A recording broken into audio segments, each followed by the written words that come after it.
I'm working on a video right now of the real life implications of Final Fantasy VII Rebirth.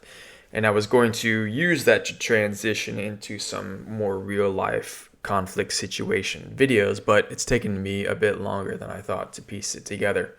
And I wanted to get these other two videos out before the election. Letters that I sent to President Biden and the Harris administration pertaining to the Russian-Ukraine war conflict when that started, and then to the Israel-Palestine conflict.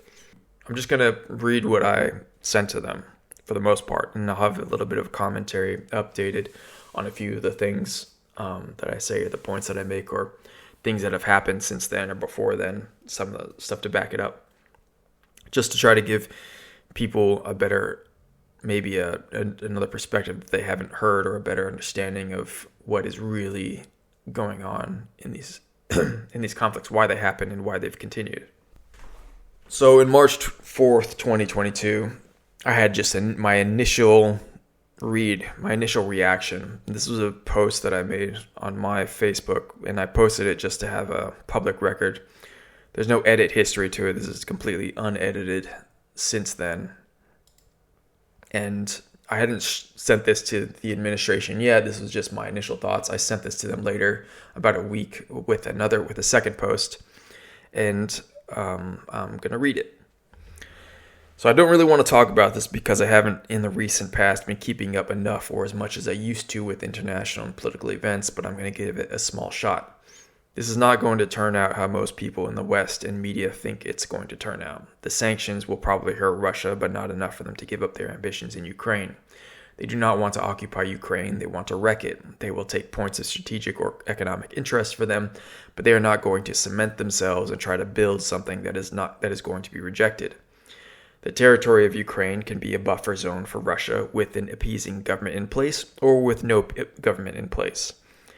The rest of the countries may look at this and think Putin is making a blunder because Russia will hurt economically, but they are losing little to nothing. Ukrainians will lose at least half of their country. NATO would annihilate Putin's army in a conventional war on evacuated land.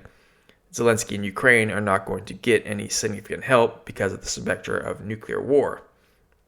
Of course, Putin is depending on that specter. So, Zelensky, as impressively gutsy as that shit is, will be in far more pressure to come to a deal than Putin. Putin doesn't even need to come to a deal between the two of them. Any deal he would benefit from would be one that lifts economic pressures applied to his country. However, Russia is not actually very vulnerable to economic pressure. They have more than enough energy and fuel. Some European countries will continue to buy it. Even if they don't, there is always India, China, and the rest of Asia. The flow of goods can easily shift around without too much of a detriment to the Russian economy overall. A harder allegiance between Russia and China is a very real possibility. Russia will almost certainly succeed in at least taking a large chunk out of Ukraine. They already destroyed the dam that blocked the water to Crimea after it was annexed. That alone was worth a significant amount to them. Crimea has potentially large oil wells close to it within the Black Sea, and the territory could be a significant staging ground for their shipping. On top of that, cryptocurrencies would provide a relatively much more stable currency that Russians can base their economy on more. There are many people who actually agree with Russia's move, whether they are right or wrong to, and they will recognize that a way to support Russia's economy indirectly and counteract sanctions' effect on the ruble sum would be to support cryptocurrencies. I don't think Putin cares about his own image very much. Even if this situation turns out to be a big blunder for him, I don't think he would mind if he believed he did his part or duty or what was called for. When I listen to him talk, he is very rational, though not entirely truthful. Actually, even less truthful with a more manipulative spinning the second time I watched the speech he made last week. He is right that we lied about reasons for invading Iraq, claiming that we had hard evidence they were on the verge of developing WMDs when we found none. But he goes on later to suggest Ukraine was trying to obtain nuclear weapons. Really? Really? Are you going to be able to show us, Mr. Putin? And attitudes contrary to human nature Western powers supposedly force on their populations are probably mostly referring to gay people. As far as I can tell, the US and other Western countries' position is that Putin is being paranoid, if not outright manipulative. Most of us probably don't see why Russia can't just be nice and peaceful and content with what they have. This seems to have led many drastically overly optimistic opinions of how bad of a move this was for Russia and how big of a mistake this was for them.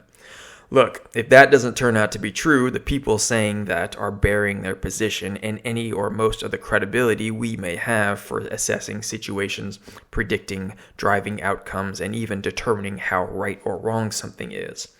It won't turn out to be true. People tend to be delusional when their opinions or values are challenged. Putin and Russia are going to get enough out of this foray that they need to. They will be much less scathed than liberals think. The conservatives here are acting very strangely. Some of them had praised Putin for making a smart move, but now they are turning around and talking about how bad or horrible it is.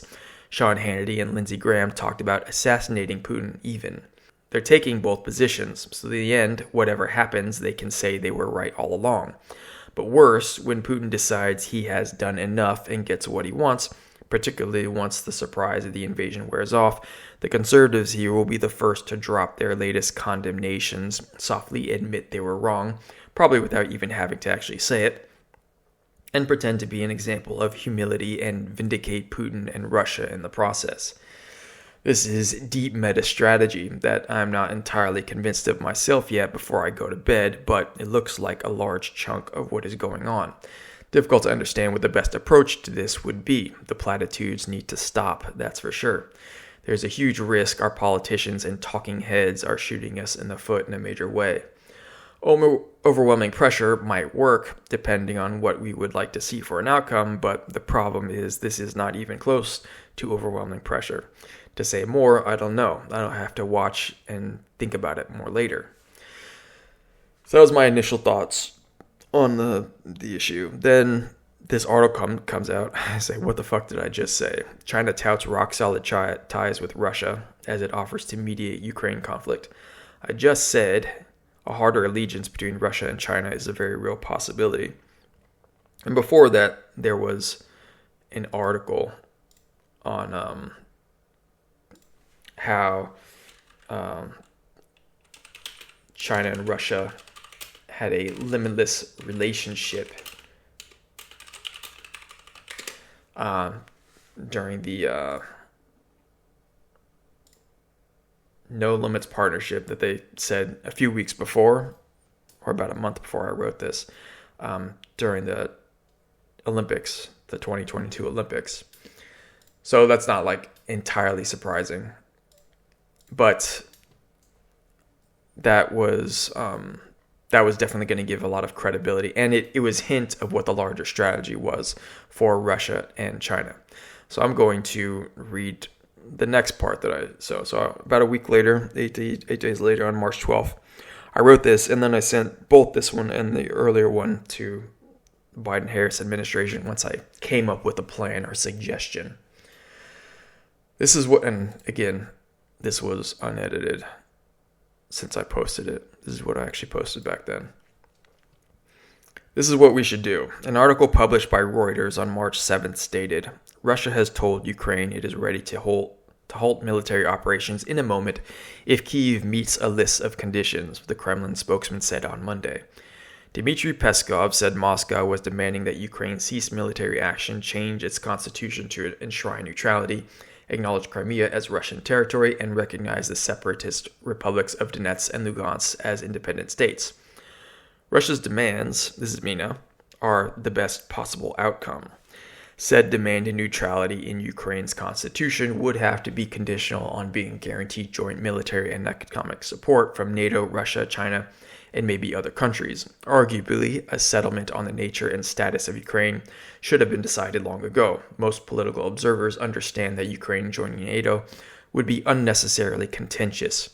If Ukraine is not part of a strategic military alliance, however, it would still need a standing military. Regardless, this decision is something NATO would have to be involved in, as it would not be acceptable to let Ukraine be a sitting duck alone in the middle of all the major Eurasian forces. Critics of Russia have implied that Crimea was pressured into joining Russia after Russian troops entered back in 2014. Possibly, but the opposite could also be true, that Crimeans did not feel safe and assured a secession will work unless Russian troops were present. As far as I've seen and heard, anyone who actually goes to Crimea and speaks with people learns that the overwhelming majority really did want to secede. However, Ukrainians made the Crimeans pay for it afterwards via boycotts and the damming of their fresh water supply. Which should take more precedence, the will of the people living in a territory or the structural integrity of a state? From our U.S. perspective, our opinion would be more consistent if we favored the will of the Crimeans, at least under certain conditions. Our own nation was founded by our people demanding their independence. Russia touts that Crimeans' vote to join them was over 90%. Crimea and Crimeans have their history of previously being linked with Russia via the Soviet Union during many of their lifetimes. Actually, and I found out later that they had actually been part of Russia for a few hundred years, even before the Soviet Union. Crimea joining Russia in 2014 can be seen as making a choice they were previously owed but not given. Since Crimea's secession in 2014, the UN has apparently documented more than 14,000 deaths from infighting between Ukrainian militia groups and separatists in the Donetsk and Lugansk regions in eastern Ukraine. Apparently, the separatists formed themselves and eventually became Russia-backed. In 2015, an argument was reached in Minsk, Belarus, but the Ukrainian government never enacted its obligations in the agreement. On the surface, it looks like the conflict was precipitated and perpetuated by the Ukrainians. The separatists never appeared to fight for more territory, and the blocking of Crimea's fresh water supply may indicate a spiteful maliciousness on part of the Ukrainians. By some accounts, many of these Ukrainian militias are right-wing and prejudicial in their conduct. They are who Putin bases his accusation of Ukrainian neo-Nazis on, because apparently some of them actually are. I've heard the argument that only a very small regimen are those neo-Nazis, but it sounds like many of the Ukrainian fighters held similar, if less radical, views during the 8 years leading up to the current conflict. Regardless of who started it and who is more to blame, 14,000 deaths over 8 years shows the situation was clearly untenable. It didn't work then, it won't work now. Whether the Ukrainian government was malicious, negligent, inexperienced, or incapable, the lack of resolution on their own means something else has to happen. The obvious best option to maintain peace is to allow for Lugansk and Donetsk independence.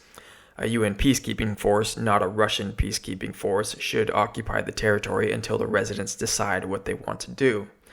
A separate assessment on Russia's interference before this current incursion could be conducted. Was Russia purposefully instigating more conflict from 2014 to 22, or were they assisting Donetsk and Luhansk's self-defense, similar to NATO now assisting Ukraine?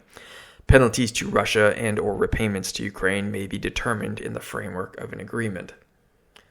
What else? What we really want. If it is accepted that the Ukrainian government was at fault, or that regardless of fault, the most sensible option would be to allow for Russian Crimea and Donetsk and Luhansk independence, the one thing we should be concerned about is further destabilization. Would Russia or another country be able to slowly trickle their people and influence into a neighboring country until they decide they have become justified to absorb an occupied chunk?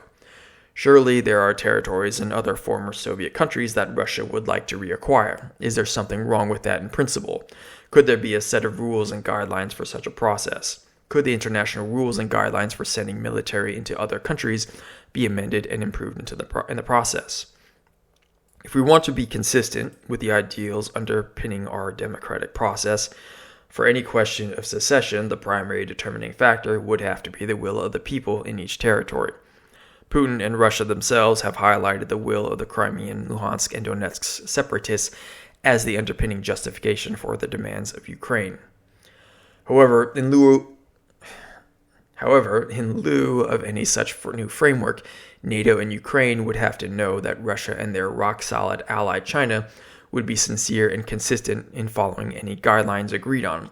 Based on the history, we should think that China would be reluctant to be restrained in the handling of their territorial affairs, which means this is actually a huge opportunity. Now, before I get into that, I don't know how much I can get into the history of Viktor, I think it was Yanukovych, or Lukashenko. I think it was Yanukovych, who was the last president of Ukraine that was overthrown before, not Zelensky, but another president, and then Zelensky.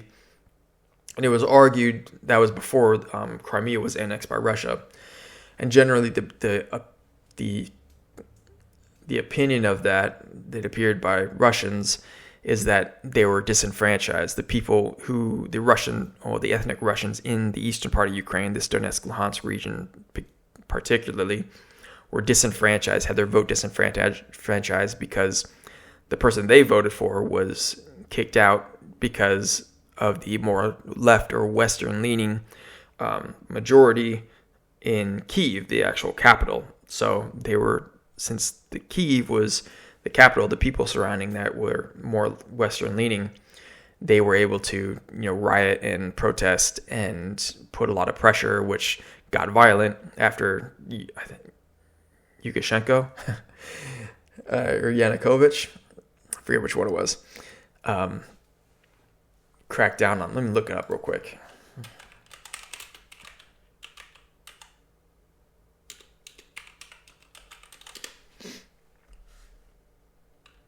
Yeah, Yanukovych was the one. So there's a lot of contention over that, and that seemed to be one of the reasons why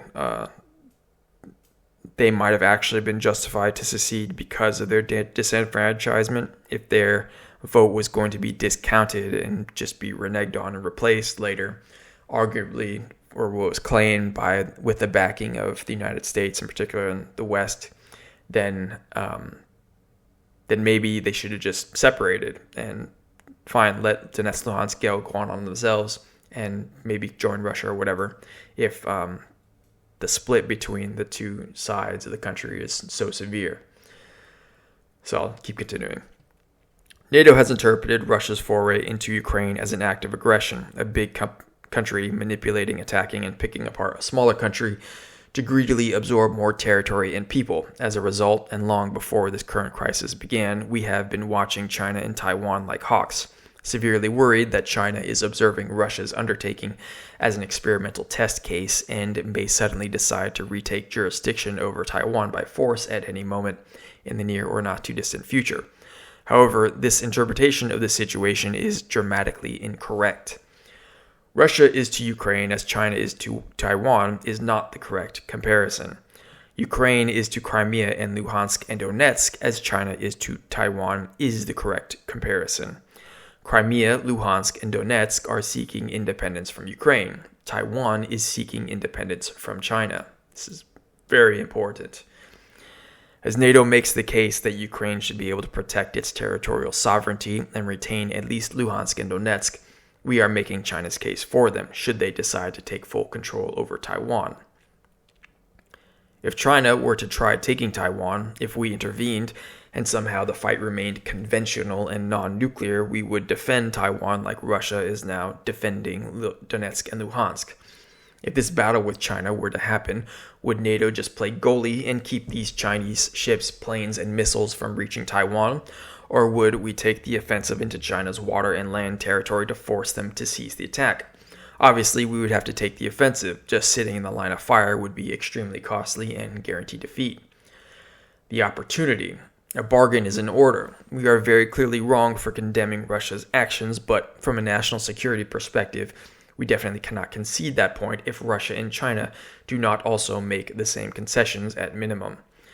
This is what we do. We make an offer that NATO will recognize Russia's demands and implore Ukraine to do the same. In the process, we will also remove all sanctions imposed on Russia since the invasion began, if China also recognizes the independence of Taiwan. The exact parameters of this offer can vary. We could also demand Hong Kong's status be returned to the capitalist system agreement made in 1997 until 2047. Provisions on Tibet or the Xinjiang province could be included. However, it would be simply and more likely to succeed if tailored solely to our more pertinent concern over Taiwan, a one-to-one trade, at least at first.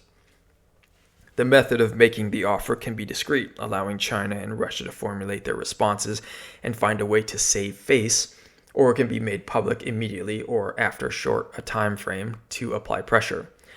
The tone can be contrite and conciliatory, emphasizing the hurt and worry and fear and damage of war and potentially being betrayed, appealing to the desire on all sides to do the right thing, even though mistakes can sometimes be made.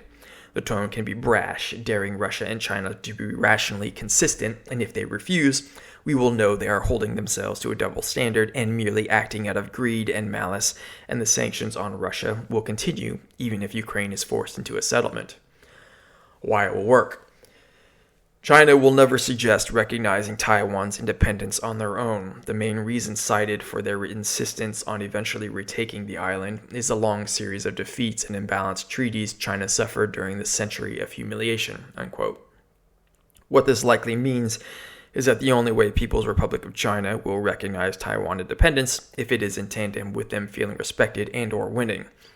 Now back then, I forgot or didn't know as much as I do now about the history between Taiwan and China. And apparently, Taiwan, created by Chiang Kai-shek, who was China's original leader before he was exiled after the communists, led mostly under Mao, fought him off. He actually took a lot with him. He took a lot of gold and foreign currency reserves, the entire Navy, pretty much, and a lot of the Air Force. And he was very, very harsh crackdown, both in his war against the communists in China and when he got to Taiwan, he killed a lot of people there, a lot of the indigenous people and anyone who basically would challenge his rule. So I don't know how much of that is true, how much exactly they took from China, but I got the impression, you get the impression when you actually read the history or read what is said or what is claimed about the history, that China has a much bigger claim on Taiwan than Ukraine has on Donetsk and Lugansk.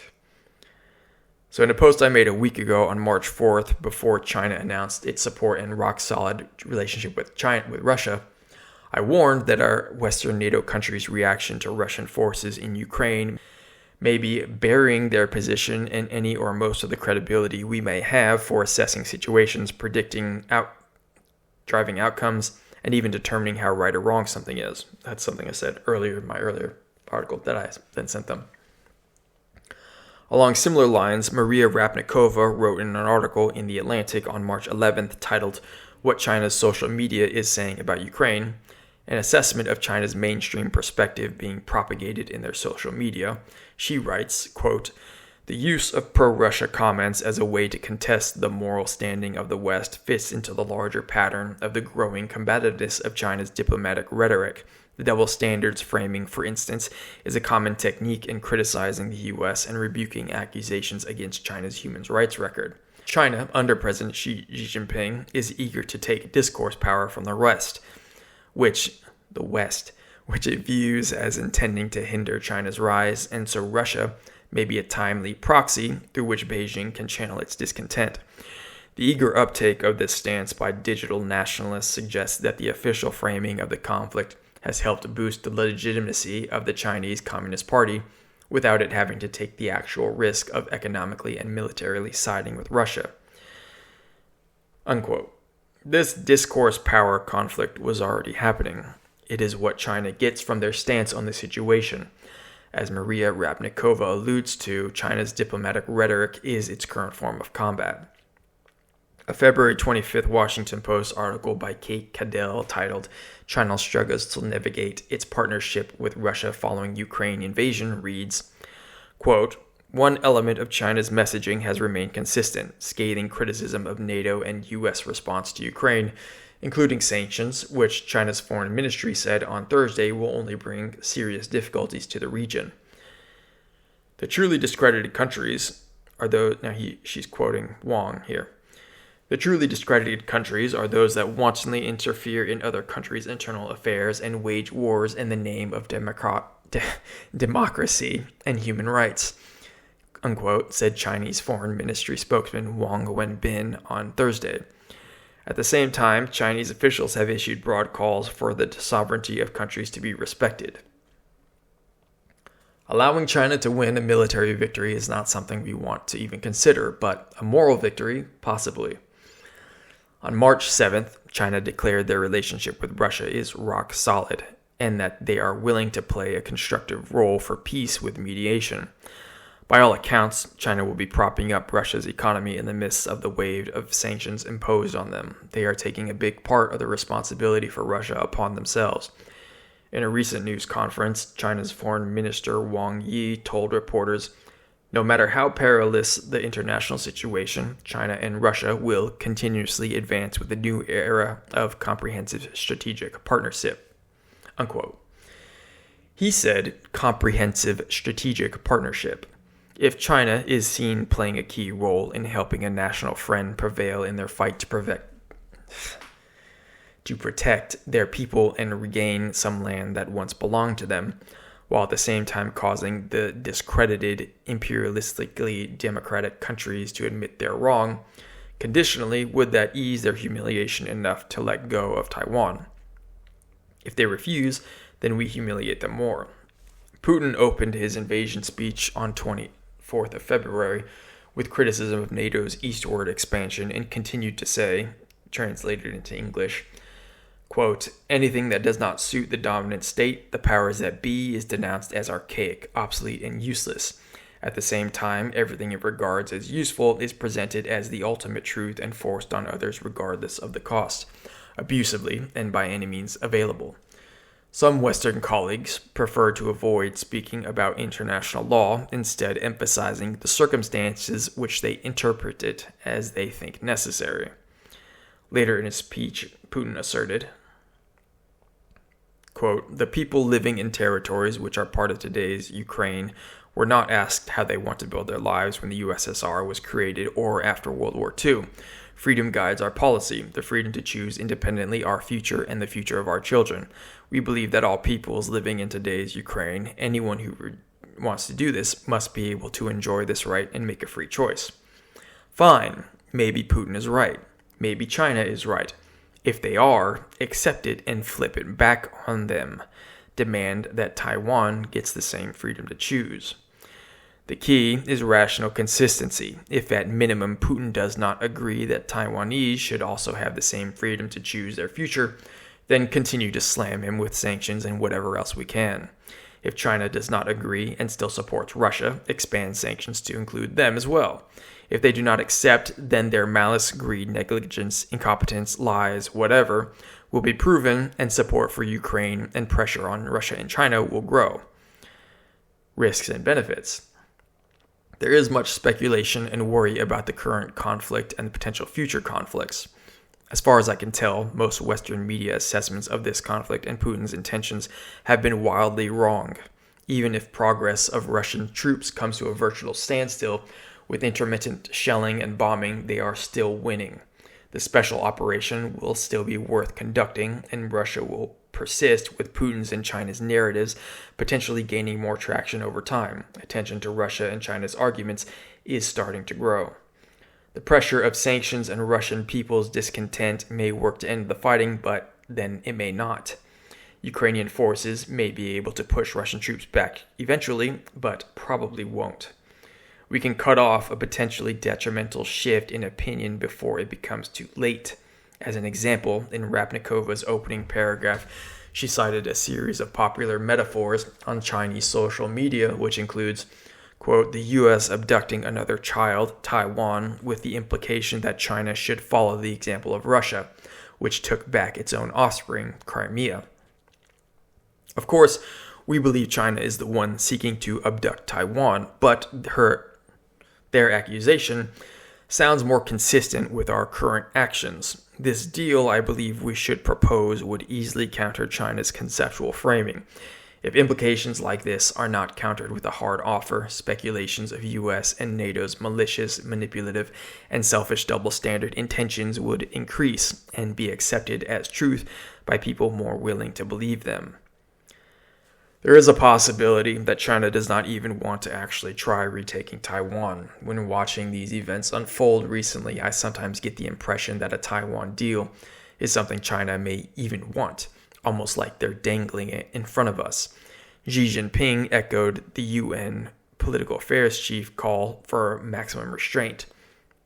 Their general non-confrontational sentiment and using Russia as a proxy for its morality war makes it look like they don't actually want to fight. A question I do not know the answer to is, given the possibility that they never retake Taiwan, would they see holding the possibility of war over us as a threat to be more or less beneficial for them? By all accounts, China retaking Taiwan with US NATO in the way would be extremely difficult for them, but if there is a chance we won't always have to worry about and plan for a potential Pacific War with China for decades to come, we should probably take it. Historically, we, the US, have often rejected foreign pressures and international agreements that would limit our domestic and foreign policy options. The only real risk to taking this option is pressuring ourselves to be more beholden to standards when we don't want to be. However, it appears that is already happening. Critics of NATO and the US, even from within, are being emboldened by our long string of failures at war since World War II. If we take this more amicable option, it could lead to the development of new international laws and standards, one that may hold us to more account internationally or even risk the secession of states from our own country. Much of that would depend on how exactly this is conducted and may happen anyways. I presume it would be better if we were to maintain our influence in such a process as much as possible. Stiffer international agreements may not be such a bad thing. The way our political system works makes our commitment to international agreements unreliable. For example, the treasonous shitlord Donald Trump's withdrawal from the Iranian nuclear non-proliferation deal only served to return a bargaining chip to Russia and Iran that they could again threaten us with. We just saw that threat used as, in response to our sanctions, Russia has withdrawn from the current talks, attempting to renew the deal. And that was something. Don't expect any more help from Russia. This happened later, but earlier, around the time I wrote this post, they hadn't actually withdrawn for a time, then they came back, then they withdrew again. So it's screwing over that deal, even if the Biden administration tried to renew the Iran nuclear deal, which I expect they should have. I don't know exactly why it wasn't renewed after shitlord Donald Trump didn't decide to renew it. So some of the more obvious benefits we end the current fighting, possibly guarantee the prevention of a future Pacific War over Taiwan, and re-engage nuclear non-proliferation deals. If a more benign agreement fails, i.e. Russia and China refuse to also allow for Taiwan independence, then we can squarely point to them being hypocritically inconsistent in their justifications. Continue to support Ukraine and respond with as much pressure as we see fit. One thing I do know is that if we continue to apply double standard, irrationally justified international pressure, they will continue to dig their heels in and push back. This biological weapons accusation both Beijing and Moscow are levying at us recently looks more like a tit for tat than a justification to use weapons themselves. They are reacting to being demonized and mimicking us when we accuse Saddam Hussein of obtaining WMDs leading up to the Iraq War, which Putin mentioned in his invasion speech.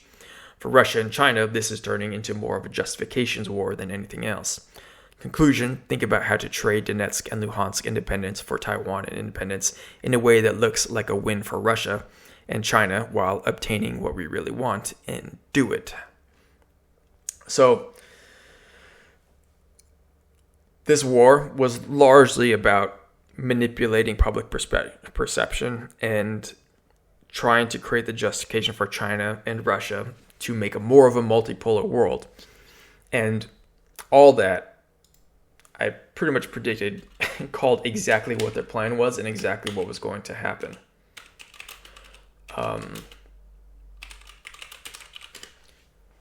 That Russia, China, and a multipolar world order. That's old. Putin says multipolar world reality now.